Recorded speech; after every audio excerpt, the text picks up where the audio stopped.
Verse 43 then. I have come in my Father's name, and you do not accept me. But if someone else comes in his own name, you will accept him. They won't believe in Jesus. But we're now in a position to say that the truth is not the problem. There's so much evidence for Jesus. In fact, he might as well have said, perhaps this is a summary of a longer statement, he might have said, I've come in my Father's name, with the whole weight of the Old Testament, the witness of John the Baptist, and abundant miracles to support my claims, and you do not accept me. The problem here is not the evidence, is it? And it isn't that they're not gullible. If someone comes in his own name with nothing more than their own testimony, you'll accept him.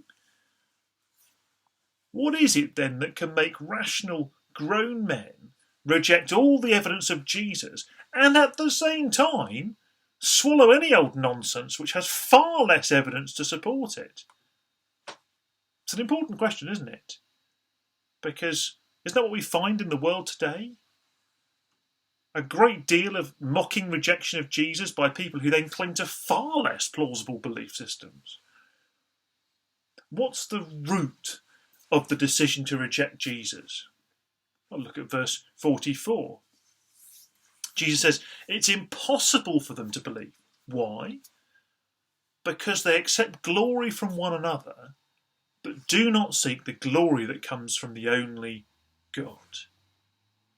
Jesus, by contrast, verse 41, says, I do not accept glory from human beings. He seeks the glory that comes from God. That's the difference between them. What does glory mean here? I think it captures a whole raft of ideas. Acceptance, praise, honour, validation.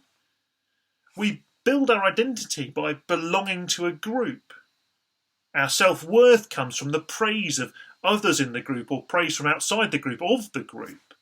We get our glory from other people. Now, we're very familiar with this idea, aren't we? Just think back to school. For those who are still at school, think back to when you could go to school. There are groups. You've got the athletes, the brains, the princesses, the bad boys. Each has its own language, its rituals, its haircuts, its dress code. Your group gives you an identity. Everyone looks at you and knows where you belong. And your self-worth comes from the approval that comes from that group. And it doesn't stop at school, does it? We have political identities. We have sports teams whose colours we wear. And for some people, both of those can become almost like religions, can't they? We have family identities, professional identities, community identities. What, after all, are the rules for being thought a good citizen in our community? But here's the problem. In all of those groups, you can lose your place. You can lose that approval, that sense of belonging, that sense of self-worth. And that means we're always insecure. Our self-worth is insecure.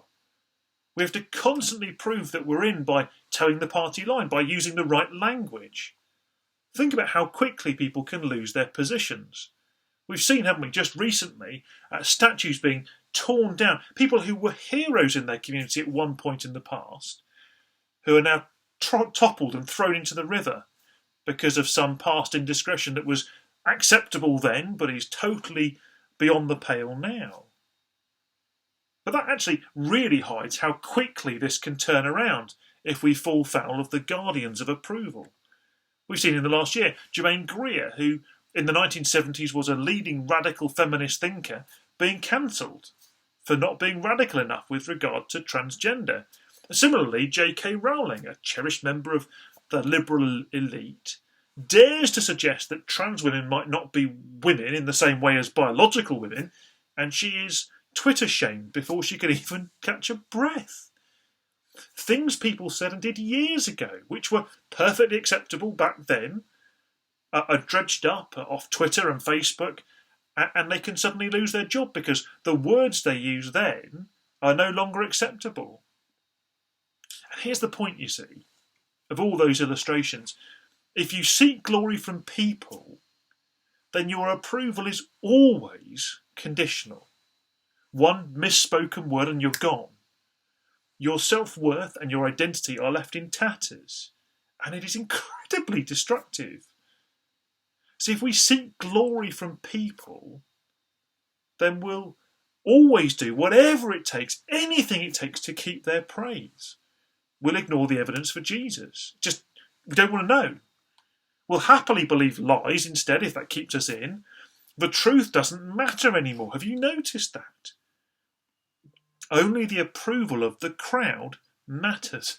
Jesus' analysis here is so apt for the moment we're living through, isn't it? And so, they cannot believe the truth about Jesus. Think about Nicodemus. He's curious about Jesus. There's something in it. We know you're a teacher who comes from God, he says.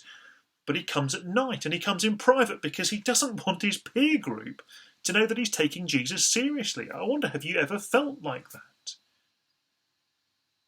Now, please notice, I think it's important for us, that the Jewish leaders are religious people. They do church seriously.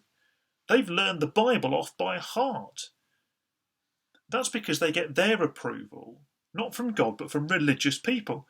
They're not interested in the approval of God, so they aren't interested in Jesus. Indeed, they want to kill him because Jesus is getting in the way of the praise of men for them. Now, how does that look today? Well, you have denominations who bless what the Bible calls sin, and they get their praise from the culture around them. They're not interested in what Jesus says. Then you have churches within denominations who toe the denominational line, and they get their praise from bishops and archbishops or whatever the other denominational equivalent is, and they too aren't really listening to what Jesus says. And that will be a danger, I think, for some of us in our churches. More concerned with the approval of others within the denomination than they are with the word of Christ. But then you get churches who object to what their denomination is doing and make a lot of noise about the unfaithfulness of the bishop. I can see a day coming when that might be quite a number of us. And the danger here is not that we shouldn't protest, but that we might protest for the praise that others like us will give to us, rather than for the glory that comes from God alone. That we might do the right thing for the wrong reasons. Do you see, it doesn't really matter what it is we believe or what we're fighting for. We could all be pulled in 100 different directions, and all of them could be motivated by the desire for the praise of men. We can even serve diligently in the church, not for the praise that comes from God, but for the praise that comes from the church family. It's a danger for us, isn't it? The more we serve, the more we want to be seen serving.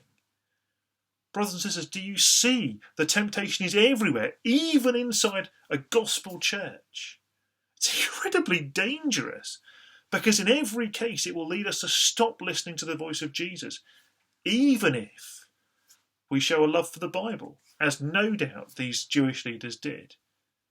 And as we'll see in a moment, that has devastating consequences in the long term.